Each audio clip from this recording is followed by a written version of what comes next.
This is Experts on Call. Home, where my thoughts escaping home, where my music's playing home, where my love lies waiting silently for me. Hey, and welcome to the show. This is Experts on Call. I am Zach Spencer, and today we're talking about StrataLife. Key Pacific Property Management, along with a number of trusted strata industry professionals, are developing a resource designed to connect strata councils with high-quality, reputable strata-related service providers. In simple terms, we call it StrataLife. StrataLife is all about strata, and usually at some point through your life, you're either on the way up to buying a house or maybe you're downsizing after owning a house. You live in a strata. It's very common here, and with the price of detached houses, more and more common people are living in buildings with stratas. Joining me in studio is Drew Grout, Director of Strata Services from Key Pacific Property Management. Key Pacific Property Management has been serving Metro Vancouver since 1998. Also joining me in studio is Albert Atfield, Project Manager at CanStar Restorations, and Jim McGregor, love the name, JMac Mechanical Services. So welcome to all of you. Now, just want to say welcome to the show. So why don't we jump into this, and why don't we talk about Key Pacific Management? I'm guessing management, Drew, is the important part of Key Pacific Management, right? That's correct. What exactly do you guys do? So we provide a full range of property management services. We focus mainly on strata management, providing anything from accounting services only to a full service package for our clients, depending on what their needs and wants at the time are. So with an apartment building or a stratified condo building, for example, Yep.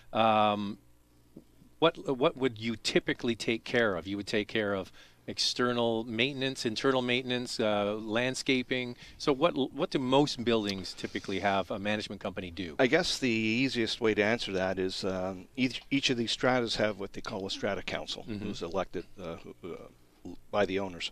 And our role is to assist them in most every asset or aspect of strata management for their complex. So we get involved in dealing with the owners, agents for them, dealing with the owners, dealing with the trades, dealing with emergencies, basically anybody. So who are you going to call when something happens? You call the management company, well, right? That's usually what happens. That's who they call. And then you bring in the experts, and we have a couple of with us today. Albert Atfield, Project Manager at CanStar Restoration. What does your company do? We're a full-service restoration company, so for people like Drew, we would take care of basically anything that would be a disaster. So if we're referencing fires, floods, anything like that. Now this is my second time hosting this program. What I've come to learn quite quickly: water is the enemy of a strata building. Seems to be the number one issue that buildings have. It's water. Yeah, you're right about that. You're probably 75% of the issues, and maybe even higher than that are related to water issues, and they can be from a variety of different issues. They can be plumbing, pipes, you name it, or just people not paying attention sometimes. Yeah. So. And Jim McKenzie is here. Sorry, Jim McGregor. I figured Mac was obviously McKenzie, but it's not. It's McGregor. My apologies. JMac Mechanical Services. What do you do? Obviously, mechanical elements of the building. That's right. I look after plumbing and heating and gas. I have a small company, and my background comes from new construction, where I did a lot of residential and a lot of commercial and light industrial. And I did that for 25 years here out of the Vancouver area. And in the last couple of years, I've started out on my own. And so it's, for the most part, I'm dealing with a lot of the clients I previously had. But at the same time, I have specific property managers that I work with, and just doing specialty jobs for them wherever they need me. So I'm not doing the 24-hour service part of it, but I am being called in to help out on different projects here, there, where they're needed. Right? I know that a lot of buildings, they have gas fireplaces, right? And that's a big source of heat, right, in the winter time. So are most buildings, is the heating shared, or is it individual heat unit, like you have baseboard heaters, or sometimes you have a big boiler, right, that heats the whole building? Like how does it work for an average sort of condo building? Does it depend on the era it was built? Yeah, and like the boilers in a lot of the big buildings right now, that would be a shared expense for the most part, right? Yeah. And if they're breakaway condos on their own and they had a gas fireplace in it, that would be something that would probably be looked after by the owner at that point. Right? Yeah, and that's part of the condo fees. Like I hear a lot of people say, well, I pay X number of dollars per month for my condo fees, but that includes heat. Yeah, and sometimes hot water too, right? Yeah, that's right. Fireplaces are usually gas fireplaces are usually included in the budgets for condos. Yeah. And somebody has it on 24/7, and someone never uses it, right? Yeah, and that's an issue for a lot of places because it really drives up the consumption and obviously the expense. Yeah. All right, we're going to get into the questions that have been submitted here to StrataLife. This first one is: a hose bib outside of my unit leaked and caused some water damage in my unit. The Strata wants me to pay for the damages. Is this correct, Drew? Yeah, in the simple terms. Yes, it's that time of year where people are turning on their hose bibs and finding out that what was shut off for the season is now leaking in their walls. So there's two aspects of what happens here. One is repairing the hose bib, and the other is dealing with any damage that might have been caused in the unit. So the hose bib technically would be part of the common property. Mm-hmm. It meets the definition of common property in the Act. It's contained in the wall that separates the strata lot from the outside.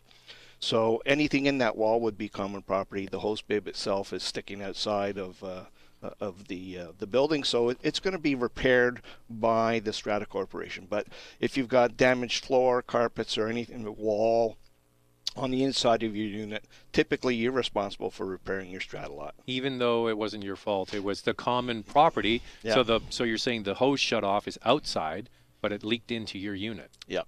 So is that just unfortunate? It is. It is. Yeah, I'll just jump in and just say, like, what'll happen when they're installed, if they're not graded to the outside, they're meant to actually drain themselves out to the outside of the building. But if they're not graded properly when they're installed, they will freeze during the winter because the water gets trapped inside the wall connection, like 8 or 10 inches into the wall, and they split. So when the owner comes come May and turns it on, guess what? They've got a problem now, right? So that's typically what the problem is with those bibs. I remember talking to a lady who was, drinking her coffee, looking out her window as her husband is washing the car, and all of a sudden she feels, wet feet, and she looks down and water's coming out from under the wall. Well, the hose bib was just outside that wall on the outside, and it split and it was leaking in the wall. So when you open the valve, that's where the water's going. Half is going in the hose, half in the wall. See, Albert, I knew it. Water every time.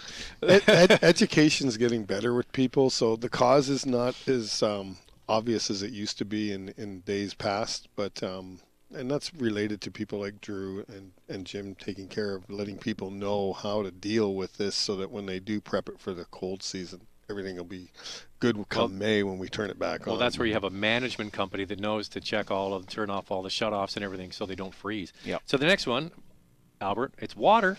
See, I knew it. It's going to be about water for a lot of this. It seems to be a common theme. The water supply line for our building enters the building through my unit. There are some signs of it leaking. Am I responsible since the leak is in my strata lot? That basically sounds like the last one. Well, it's very similar. The difference being that what this is speaking to is a common pipe that is located within the strata lot. But isn't that hose outside? Anybody could use it? Yes, but this is a supply line that's going through a strata lot, providing service to one or more units. So normally what's contained in the strata lots is the owner's responsibility. But if you have what they refer to as a common pipe, which is going through a strata, servicing other people, that pipe, even though it's within the owner's strata lot, is common pipe, and the strata is responsible for repairing it. But again, if it leaks into your unit, you're responsible for fixing your unit. Really? Okay, so I guess the same thing would be for a waste pipe and for fire sprinklers, right? Pretty much. Yeah. All right. A member of our Strata Council has, for several years, grown a hobby garden. The garden is near her unit, but on common property. When asked, she told us that the council has approved it, so it was staying. Can she do that? Anything like that of any substance would require approval from the council to make an alteration to the common property. But if you get into something that this appears to be rather significant, so this is somebody having a like growing tomatoes and cabbage and all that stuff. Yeah, and it sounds like they're using a fair size of the common property. That's changing the designation of the use of the property. And things like that usually require the owners as a group to vote at a general meeting to approve the change of the use. So she's saying here, when asked, she told me that the council had approved it. So I guess you would then go to the council and say, has this actually taken place? Well, there's no doubt in my mind in this case the council probably did approve it, but the question is, can they approve something that significant a change? Mm-hmm. And if, from the sounds of this, probably not. So what would typically happen? What would your advice be to a council in those situations, that they need to have a vote for everybody? Yeah, I'll give you a more clear-cut example. If you had a lawn area that you wanted to turn in parking area, you would have to go to the owners with a 3/4 vote and say, we want to change the use of this common property from this to this, mm-hmm. and they'd vote on it. If they agree, great. The council can make arrangements to make that change. If an owner wanted to make such a change, the council should go through the same process, because they can't unilaterally approve significant changes to the use of the property, because it's everybody's property. It's not just that lady with the garden, mm-hmm. Doing nice things. It's the person who's looking at that big cob of corn thinking that looks terrible. It's her property. Is she too. Sharing? That's right. Is she sharing the corn? Yeah. She keeping it all? It's like parties, invite your neighbors. So feed your neighbors. They won't you don't complain. always like your neighbors. You don't always like your neighbors. That's why fences make great neighbors, right? That's the old saying. Speaking of fences, my deck of my south-facing unit gets unbearably hot in the summer. I've approached our Strata Council about installing an awning attached to my townhouse. They said the bylaws prohibit alteration of limited common property, and I can't do it. How can I get them to reconsider? Well, there's two things. If the bylaw specifically says you cannot install an awning, then the council's hard-pressed to grant a variance to that. It's explicit. You can't put an awning. Most of the time, bylaws state that you can't make alterations like that or additions without the approval of the Strata Council. So in a case like that, you'd give them the details what you want to do, and they would say, okay, we'll permit that under certain conditions. And one of those may be to sign an assumption of liability agreement, taking responsibility for that. So if the awning was not installed properly and water got into the walls, that would be... Or it ripped off the wall and flew took into the something else, yeah. But the other thing that councils often give consideration to is they want the place to look a certain way. So they may say no, simply because they don't want this place to start looking like a tent city with a bunch of different awnings and that What about okay, they get around that and they say, okay, I can't bolt it onto the townhouse unit, but I'm going to get a big umbrella from Home Depot or Rona or whatever, a big patio umbrella. Is that allowed? Generally speaking, that would be allowed, because it's movable. You open it, you close it. It's that would be a very good alternative to this lady who's having a hard time getting an awning attached to the building. Mm-hmm. That would be my recommendation, is to look at those. Yeah, that's what I would do. And then they can't say anything. Well, we don't like the color. Can they even be as picky as that? Well, the strange thing about Strata is that through the bylaws, you can really control what can or cannot be done. You can have a bylaw that says that limits the sort of things you can put on your balconies and patios, and they can have some restriction as to size of umbrellas. I haven't seen that myself. But it wouldn't surprise you either. Well, somebody doesn't like it, then they'll push to have it removed. So. All right, we're going to take a quick break. While you're listening to StrataLife on CL 650, I'm Zach Spencer, and joining me, you just heard Drew Grout from Key Pacific Property Management, Albert Atfield from CanStar Restorations, and Jim McGregor from J Mac Mechanical Services. We'll continue the conversation next on CL 650. This is Experts on Call on CL 650.